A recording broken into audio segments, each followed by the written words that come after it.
Buenas tardes, bienvenidos a todos al quinto foro de liderazgo y segundo foro de graduados, liderazgo transformador, construyendo un futuro justo y sostenible desde el Pacto Educativo Global.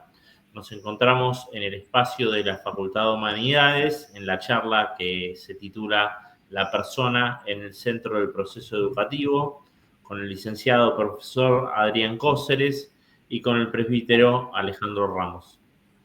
El licenciado Cóceres es profesor en Ciencias Sagradas, licenciado en Educación Religiosa, graduado de la Universidad FASTA, docente en nivel secundario y universitario en más de 5 instituciones. El presbítero Alejandro Ramos es capellán de Pastoral de Jóvenes y de Grupos de Oración en comunidades FASTA, Barcelona, Buenos Aires, Mar del Plata desde 1998, capellán en la Iglesia Catedral y Capilla Cristo de la Paciencia de Mar del Plata desde 1998, colaborador en Cáritas de las capillas de la Parroquia de la Medalla Milagrosa en Mar del Plata. Es profesor titular de Antropología y Ética en la Universidad FASTA, en la UCA, en la USAL y en la UNSTA desde 1995. Es profesor titular de Eclesiología y de Dios Uno y Trino en el Seminario Mayor de La Plata entre el 2000 y el 2014. Es creador de cursos y diplomaturas y carreras de distancia, entre ellos la licenciatura en Educación Religiosa, la licenciatura en Pedagogía de la Educación Religiosa en la Universidad FASTA. Es vicerrector de formación en la Universidad FASTA, evaluador de posgrados en CONEAU, director de la revista digital In Itinere y fundador y presidente de la Fundación Ariadna. Sin más, y habiendo presentado a los entrevistados y al entrevistador, me retiro y los dejo entrevistarse. Buenas tardes, padres. Un gusto poder compartir con vos. Escuchaba recién tu currículum y me llamaba poderosamente la atención este interés, digamos, por lo educativo, por lo formativo de la persona, digamos, en sus diferentes dimensiones, porque tenés el acompañamiento tanto lo educativo también, como en un sentido más amplio también desde la pastoral, obviamente, por el hecho de ser sacerdote. Entonces, me interesa desde ese lugar abordar un poco esta dimensión, digamos, de la persona, digamos, como en el centro, digamos, del hecho educativo. Yo también, como presentaban recién, también soy profesor. En este momento me desempeño sobre todo con estudiantes del nivel secundario, pero bueno, este año también acá en la Universidad Católica de Paraná me han llamado para dar algunas cátedras, mi primera experiencia a nivel universitario. Entonces, en este contexto, digamos, como decíamos, de la persona dentro del hecho educativo, la primera pregunta que me surge es ¿de qué manera hoy la persona está en el centro del hecho educativo? Pensando sobre todo en un contexto cultural que muchas veces está encerrado. Sí, ¿qué tal? Bueno, muchas gracias. Primero te respondo con algo personal, digamos. Vos señalaste dos vocaciones, en mi caso, y la verdad que desde el principio estuvieron como muy unidas y muy claras, yo diría desde la adolescencia, el interés por dedicarme a aportarle a las personas algo que les sirva para el crecimiento personal, ¿no? Espiritual, humano finalmente, ¿no? Entonces, son dos vocaciones como muy relacionadas, digamos, ¿no? De hecho, gran parte de la tarea nuestra de los sacerdotes es la predicación. Si bien la tarea en aula no es exactamente lo mismo, pero son dos formas de enseñanza, si se quiere, ¿no? Y la vocación docente también estuvo muy clara desde la adolescencia, como digo, para mí, y siempre fue como un intento de tratar de responder aquellas preguntas fundamentales que siempre los seres humanos nos hacemos en algún momento de nuestra vida, más allá de la historia de vida que tengamos y demás. Entonces, bueno, ahora después de más de 33 años de sacerdote que tengo y otros tanto de docencia, porque hice antes también, incluso comencé desde niños pequeños, mientras escribía la tesis doctoral en Roma y en Barcelona. Ahí, bueno, esa docencia que ejercí me permitió también y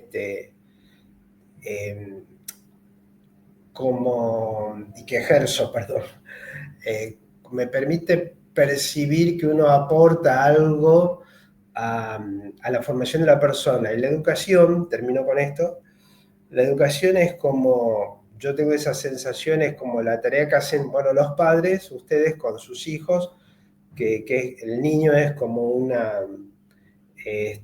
arcilla o masilla que uno puede modelar si se quiere, ¿no? Entonces, en la medida en que uno le enseña valores, criterios, modos de ver el mundo, etc., a un niño le está dando como una forma, ¿no? Que después el de adulto la asimilará, continuará o no. Pero bueno, creo que esa tarea, digamos, la educación, ahora sí te respondo a la pregunta tuya, la educación tiene mucho que ver con la persona porque finalmente es esto, digamos, todo lo que uno puede transmitir, sobre todo si uno lo transmite no repitiendo teorías o libros, no con un conocimiento abstracto, sino que lo transmite desde la propia vida, le agrega la reflexión personal, en el caso de los que somos mayores le agregas la experiencia de vida. Bueno, creo que eso es como, te da esa sensación clara de que uno es como un alfarero, ¿no? Como dice varias veces la Biblia, bueno, que Dios es como un alfarero porque nos va dando una forma, bueno, también uno colabora en ese proceso, digamos, de formación que obviamente siempre es libre y personal, ¿no? Pero bueno, está muy vinculado con eso, digamos, la educación. Yo después de todos estos años la percibo así, porque uno se encuentra con alumnos después de muchos años de distintas carreras, no solo de las humanísticas, que te paran por la calle y te dicen, padre, yo me acuerdo de las clases de teología porque usted dijo tal cosa y esto me sirvió, bueno, ¿no? En este momento de mi vida. Entonces creo que tiene ese sentido, digamos, ¿no? Así que, bueno, yo creo que está muy vinculada la educación con la persona y eso es lo que nunca debería perder de vista, digamos, ¿no? No siempre está claro hoy en día, pero eso es lo que nunca debería perder de vista, enfocado siempre en eso, en hacer crecer a la persona. Y esto que vos decías a partir de tus más de 30 años, digamos, de experiencia entre el hecho de ser sacerdote y ser profesor, ¿qué dimensiones vos considerás que hoy son esenciales ser educadas en la persona? Nosotros estamos viviendo el inicio de una nueva era en la humanidad, ¿no? Así como cuando estudiamos nosotros, los tomos de edad antigua, medieval, moderna, contemporánea, bueno, ahora estamos en las primeras páginas de un nuevo tomo que deberíamos tener en nuestra biblioteca, ¿no? Y estas primeras páginas de esta era digital, así la llamamos en general, creo que cuestionan más que nunca en la historia el sentido de la vida humana, el sentido humano de la existencia, y vuelven a hacernos preguntas en medio de la incorporación de la tecnología a nuestra vida, ¿no? Bueno, ¿para qué queremos tanta tecnología? ¿Hacia dónde vamos? ¿Cómo va a ser el mundo que viene? ¿Cómo va a ser el mundo de las próximas generaciones? Si va a ser un mundo manejado por la inteligencia artificial, por los robots, si la gente va a estar pendiente o manejada por las aplicaciones de inteligencia artificial. Bueno, todo eso exige como un replanteo de lo que siempre la filosofía, la teología se ha planteado a lo largo de la historia del pensamiento, que es, bueno, ¿qué es ser humano? ¿Qué sentido tiene la existencia? ¿Cuál es mi misión acá en esta vida? ¿Para qué estoy? ¿Qué voy a dejar el día que me vaya, ¿no? Porque me iré como se van todos.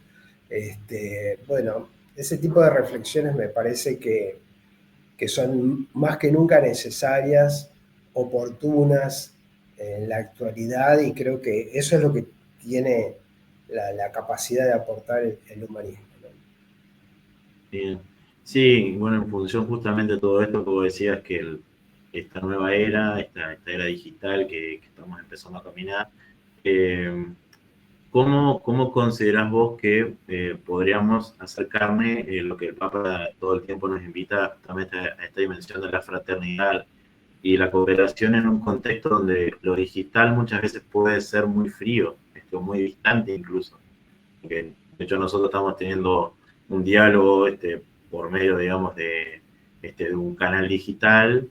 De hecho, estamos en dos ciudades distintas y, sin embargo, de algún modo somos fraternos. Entonces, ¿cómo podemos acercarnos a eso hoy, en esta nueva era? Está muy bien la pregunta. Sí, es uno de los problemas, digamos, que requieren un análisis más agudo de la actualidad.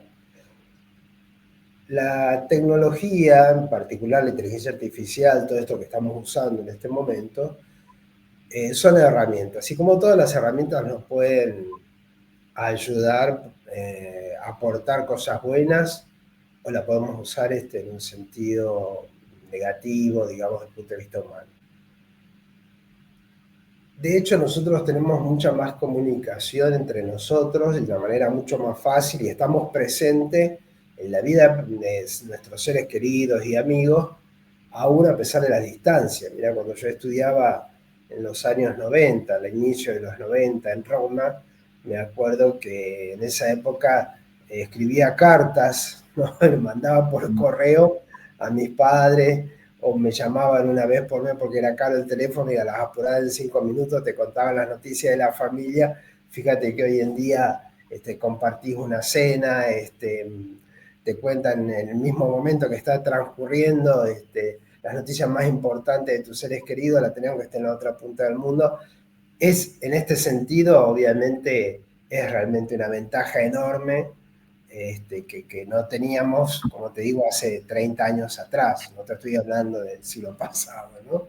Fíjate el cambio enorme que hubo, que yo lo viví, ¿no?, en mi vida. Por otra parte, el otro aspecto que tiene, porque la otra cara de la moneda es también que en realidad podríamos nosotros ir reemplazando los encuentros personales, que son necesarios, que son irreemplazables en realidad, sobre todo digo con los contactos más cercanos, ir reemplazándolo por esto, ¿no?, por el contacto virtual, o ir dándole a las relaciones sociales, a través sobre todo de las redes sociales, las relaciones virtuales, darle la misma entidad que las relaciones personales, ¿no? Entonces, en ese sentido, ya en vez de ser una herramienta que me ayude para estar en comunicación, es una herramienta que me distancia. Fíjate cómo la misma herramienta depende de cómo yo la use, ¿no? Bueno, yo creo que es un gran desafío para nosotros en la actualidad tener un sentido crítico, un juicio crítico del uso de la tecnología, y bueno, preguntarnos eso, bueno, en este momento me sirve o no. Yo a veces veo pareja o novio o esposo o amigos que van a un restaurante a cenar, ¿no? Y están cada uno a los 10 minutos mirando el teléfono, ¿no? Y yo digo, qué lástima esta gente, cómo pierde el tiempo y cómo pierde plata, porque hoy en día sale caro cenar afuera. ¿Y por qué no se quedaron en la casa si cada uno va a estar con el teléfono? Entonces, fíjate cómo el mismo instrumento que me permite a mí estar en contacto con un ser querido que está lejos, seguir, ¿no? Puede también ser un motivo de distanciamiento. Fíjate que esa escena que te digo, si salís a caminar ahora, esta noche la vas a ver en los restaurantes, ¿no? La gente de a dos mirando los celulares. ¿Para qué, no?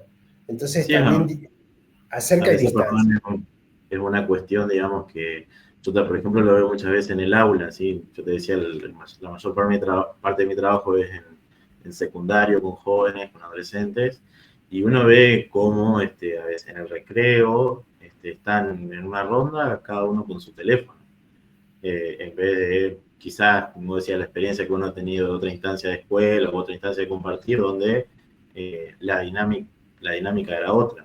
Pero sí, es una cuestión que nos atraviesa como cultura, como bien vos decías, somos hijos de nuestro tiempo siempre de algún modo.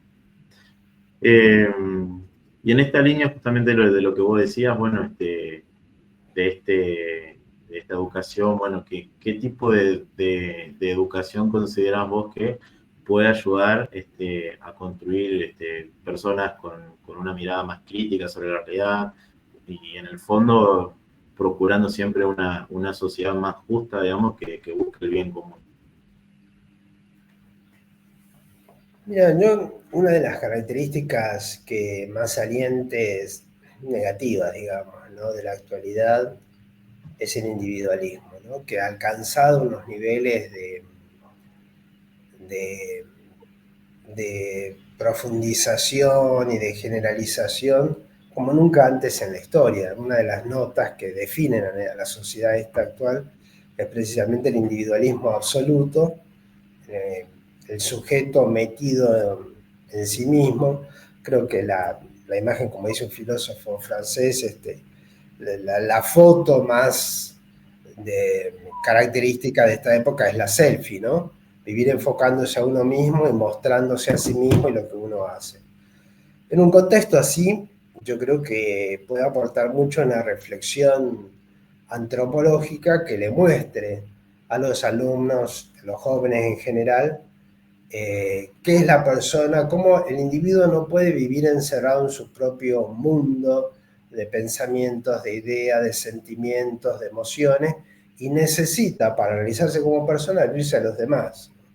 En pocas palabras, no me voy a realizar si no encuentro una persona a quien querer, si no encuentro a varias personas, quiero decir, si no encuentro a quien volcar o dedicar mi actividad, si no encuentro de qué manera yo puedo volcar todo lo que he recibido. Por ejemplo, el caso de los estudiantes universitarios, yo siempre les digo que han recibido mucho, mucho más que otros jóvenes en la universidad y tienen que devolverle eso también a la universidad, ¿no? Hacer cosas buenas, no pensar solamente en cómo obtener más dinero con mi profesión o con este título que tengo, sino de qué manera aportar al bien de los demás, desinteresadamente, ¿no? Sí, de Bueno, hecho hoy me tocó evaluar en una universidad donde estoy dando clases, unos seminarios que buscan vincular, digamos, el campo propio de estudio, o sea, la carrera, en mi caso de psicología, en la que estoy dando,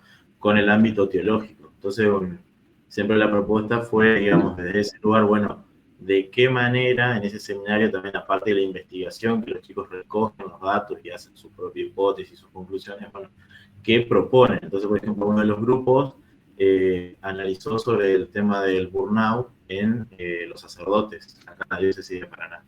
Entonces, bueno, como el eje estuvo en ver cómo al final poder realizar algunas propuestas, tanto, digamos, de manera institucional, que sería del ámbito de la iglesia propiamente, en el caso de los sacerdotes, la jerarquía para ellos, pero también, digamos, de manera individual. Entonces ellos dieron ahí una serie de propuestas. Y al final, cuando terminamos la evaluación entre todos, ellos recogían justamente la riqueza que encontraron en el hecho de compartir, porque incluso jamás se hubiesen imaginado los temas que salieron, porque un grupo investigó sobre la vinculación de la fe dentro de la práctica profesional psicológica, este tema de los sacerdotes. Entonces, bueno, ellos fueron viendo cómo, en las conclusiones finales que sacamos, hay una riqueza mutua justamente en el compartir. Porque ellos, Valentín, uno de los chicos, decía, yo estoy sumamente acostumbrado a relacionar más o menos dentro de mi campo, psicología, psicopedagogía, psicología social, pero encontrar un punto donde nos enriquezca con el ámbito, con otro campo, también se da ahí. Yo creo que esa palabra justamente que vos mencionabas, del amor, de la caridad, inevitablemente, si es sana, implica amar a otros. Y ahí es donde, como bien vos decías, uno se planifica. eso es lo que nosotros enseñamos. Fíjate que toda la formación humanística que damos en la universidad, los alumnos que vienen a estudiar otras carreras, medicina, economía, etcétera, le hablamos de la persona precisamente para que se lleven esta visión, digamos. Ustedes, le decimos, reciben una herramienta, pueden hacer mucho bien, también pueden hacer mucho daño, obviamente, pero pueden hacer mucho bien. Entonces, fíjense, piensen que son como personas y piensen también, digamos, que hay otras personas que necesitan mucho también de ustedes y pueden hacer, como digo, con un poco de solidaridad y de empatía, realmente se puede hacer una vida digna, más humana para ellos y para nosotros mismos. En realidad, eso que vos describís, digo, el hecho de involucrarse en hacer el bien a otro de manera desinteresada, el primer bien nos hace a nosotros, ¿no? Acá en la universidad vamos con la gente de la pastoral universitaria a uno de los barrios más carenciados de Mar del Plata, el barrio de Libertad, ya hace 27 años, y tenemos un comedor, tenemos las capillas donde le llevamos ropa, alimentos, etc. Bueno, yo lo veo cuando vamos con los jóvenes, cuando vamos con los empleados de la universidad, en realidad la sensación clarísima es que cuando uno hace el bien, la gratificación es mayor, digamos, uno el que recibe más, ¿no?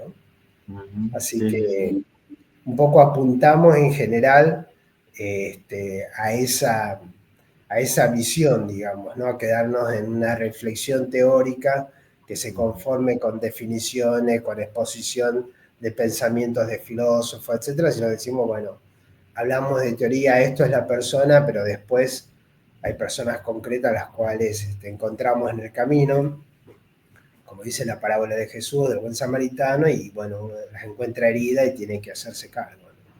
Exacto. ¿Y cómo pensás vos que se puede vivir esta dimensión de la acogida, esto en el contexto que vos decías de una sociedad que es sumamente egoísta? Yo creo que lo primero es hablar sobre lo que la persona es, después también promover, creo que a la reflexión, digamos, ¿no? Nosotros vivimos, como estamos ahora, vivimos pasando de unas pantallas a otras pantallas. Bueno, en algún momento la pantalla se tiene que hacer espejo, ¿no? Y mostrarme mi rostro y decir, a ver, ¿qué estoy haciendo con mi vida? ¿A qué dedico el tiempo? ¿Qué es lo que realmente busco? No lo que yo digo que busco, sino lo que realmente estoy buscando. ¿Hago el bien? ¿Me interesa el otro? ¿No me interesa? ¿Para qué vivo? ¿Cuáles son las cosas más importantes de mi vida? ¿Qué dedico más tiempo también? Porque puedo ser un tipo que declave mucho en la teoría, ¿no? Como pasa a algunos, che, hay que ayudar a los pobres, pero nunca se remangaron y no van a ningún barrio pobre, ni tienen ningún compromiso de tiempo o de las cosas que tienen. Bueno, yo creo que tiene que haber, como te digo, una formación personal y después una reflexión también. En algún momento la persona se tiene que replantear y decir, bueno, estoy contento con esta vida, me alcanza vivir para mí mismo, ¿no? No puedo hacer cosas más importantes con mi vida, con mis energías, con las cosas que Dios me ha dado. Y yo creo que ahí es cuando uno percibe o descubre que puede salir de la zona de confort, como dicen ahora, ¿no? Y decir, bueno, me voy a comprometer con esto. También es importante conocerse a uno mismo. Digo, yo hay cosas que puedo hacer y otras cosas que no, digamos, ¿no? Talentos que tengo, capacidades, otras que no. Si me pedís que dirija un coro, soy un desastre para la música, digamos, no me dedicaría a eso. Pero si me decís, che, bueno, ustedes pueden organizar un grupo de jóvenes para ir a ayudar a la capilla, bueno, eso hace muchos años, como decía, que lo hago y perseveramos y me gusta, nos hace mucho bien y hacemos mucho bien también. Bueno, yo creo que eso, formación, cultura en el sentido humano y compromiso, la reflexión personal, mirarse uno mismo y después la decisión para el compromiso. Bien. Y finalmente la última pregunta, padre, en esta sociedad que vos decías también muchas veces nos invita a la distancia, que nos invita a pensar a nosotros mismos. Bueno, en este diálogo también, en el centro de la persona educativa, pues ¿cómo entra Dios como una vinculación personal, es decir, en ese sentido? Muy buena pregunta. Nosotros tenemos en la universidad algunos alumnos que tienen una fe, no podría decirte un porcentaje, no es un porcentaje alto, al contrario. Y sin embargo le hablamos de Dios, no para imponerle una fe, porque la fe en realidad no se le impone a nadie, ¿no? Menos hoy, pero sí para mostrarle un mundo en el cual está Dios y que tiene que ver con esta vida, con este mundo, con muchas de las cosas que nos pasan, ¿no? A todos nos pasa, por más jóvenes que sean, que la pérdida de un ser querido, ¿no? Un abuelo, a veces quizás un padre o alguien más cercano, bueno, y necesita respuestas, ¿no? Bueno, ¿qué pasa con ese ser querido? ¿Lo voy a volver a ver después de muerto o no? ¿Me puedo comunicar con él o no? Las preguntas que se hacen, ¿se reencarna, no se reencarna? Bueno, ¿dónde está Dios? ¿Por qué Dios permite que me haya pasado esto en mi vida? ¿Por qué tengo que sufrir? Muchas preguntas que aparecen con las situaciones de vida y que requieren la búsqueda de respuestas y un sentido, ¿no? Que uno le encuentre un sentido a eso que está viviendo. Yo creo que la religión y la reflexión sobre Dios tiene para aportar criterios, valores, unas visiones, que pueden uno asumirlo después como herramientas, ¿no? Puede ser que te sirvan para afrontar esas situaciones dolorosas, o para descubrir el sentido de tu vida, o para pensar en cómo sigue la vida después de esto. Y bueno, pero siempre ofrecido, digamos, como una reflexión libremente. La experiencia nuestra acá en la universidad es que, bueno, hay alumnos que no son creyentes o no tuvieron nunca la posibilidad de plantearse esas preguntas y encuentran como elemento de reflexión, lo agradecen y bueno, algún día decidirán qué es lo que quieren hacer, digamos, ¿no? Si quieren acercarse a Dios ya en un sentido más personal o no. Pero la pregunta sobre Dios está en todos, porque tarde o temprano las situaciones límites, las dificultades, las crisis, las pérdidas aparecen, y bueno, uno tiene que preguntarse también y buscar esa respuesta. Todos necesitamos ese tipo de respuestas, digamos.